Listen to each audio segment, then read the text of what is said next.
الحمدللہ والصلاة والسلام علی رسول اللہ وعلی آلہ وصحبہ اجمعین اما بعد فاعوذ باللہ من الشیطان الرجیم بسم اللہ الرحمن الرحیم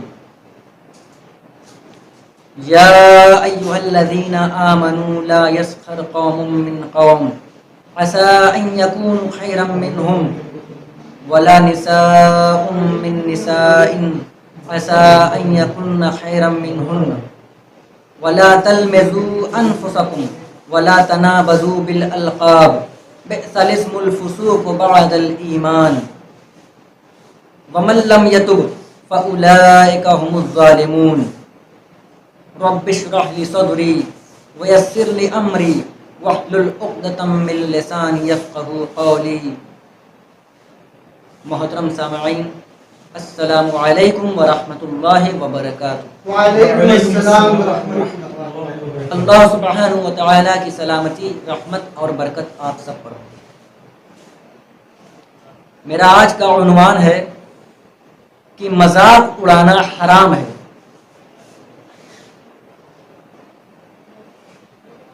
آج مسلمانوں کے اندر جہاں بہت ساری خامیاں پائی جاتی ہیں، وہیں ایک اور بھی خامی مذاق اڑانے کی پائی جاتی ہے.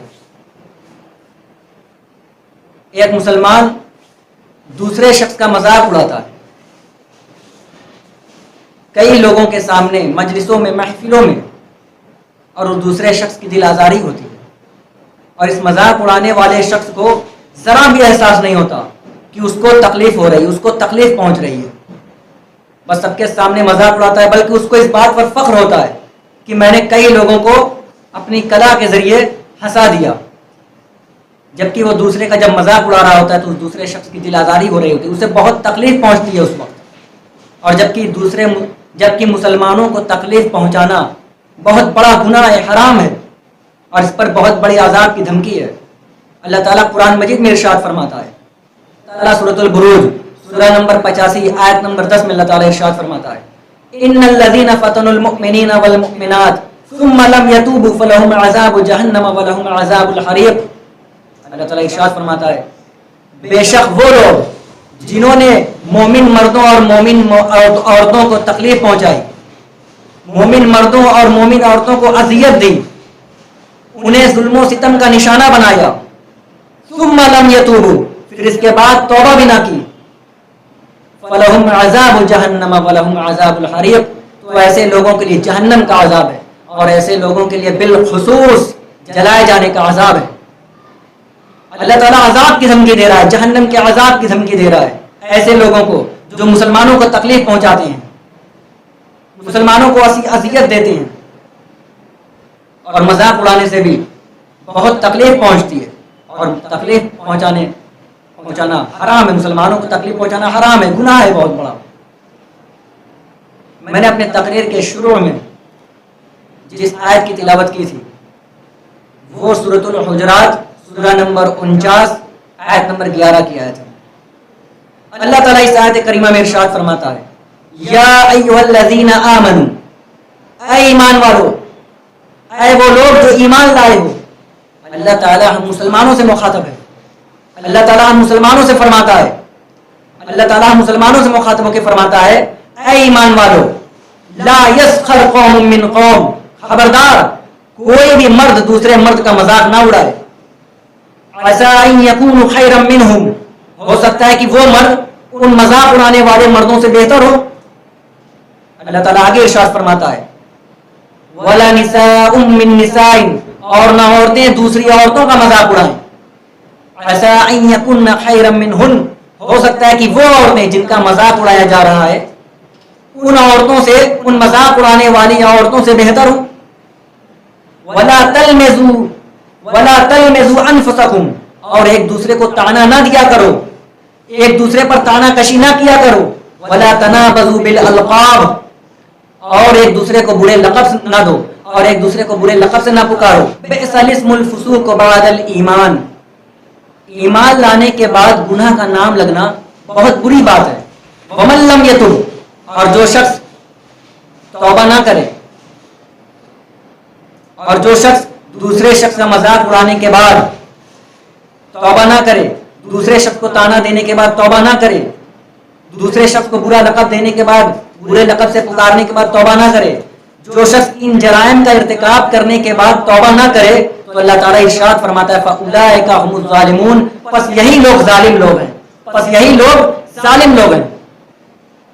اللہ تبارک و تعالیٰ اس آیت کریمہ میں اللہ تبارک و تعالیٰ لوگوں کو حقیر و ذلیل کرنے اور ان کا مذاق اڑانے سے روک رہا ہے۔ حدیث شریف میں ہے کہ تکبر نام ہے حق سے منہ موڑ لینے کا اور لوگوں کو ذلیل و خوار سمجھنے کا۔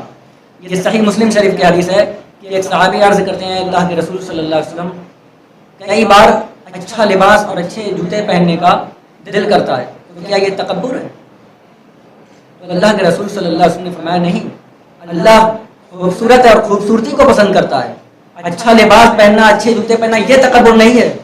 تکبر ہے حق سے منہ موڑ لینے کا نام، تکبر ہے حق سے منہ موڑ لینا اور دوسروں کو ذلیل و حقیر سمجھنا، یہ تکبر ہے۔ اس کی وجہ قرآن کریم نے یہ بیان فرمائی کہ جسے تم ذلیل کر رہے ہو، جس کا تم مذاق اڑا رہے ہو، ممکن ہے کہ خدا کے نزدیک وہ تم سے زیادہ باوقافت ہو۔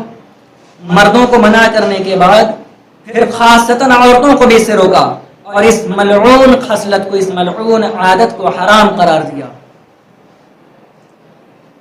مذاق اڑانے سے مراد محض زبان ہی سے کسی کا مذاق اڑانا نہیں ہے، بلکہ کسی کی نقل اتارنا، اس کی طرف اشارے کرنا، اس کی بات پر یا اس کے کام یا اس کی صورت یا اس کے لباس پر ہنسنا یا اس کے کسی نقص یا عیب کی طرف لوگوں کو اس طرح توجہ دلانا کہ دوسرے اس پر ہنسیں، یہ سب بھی مذاق اڑانے میں داخل ہیں۔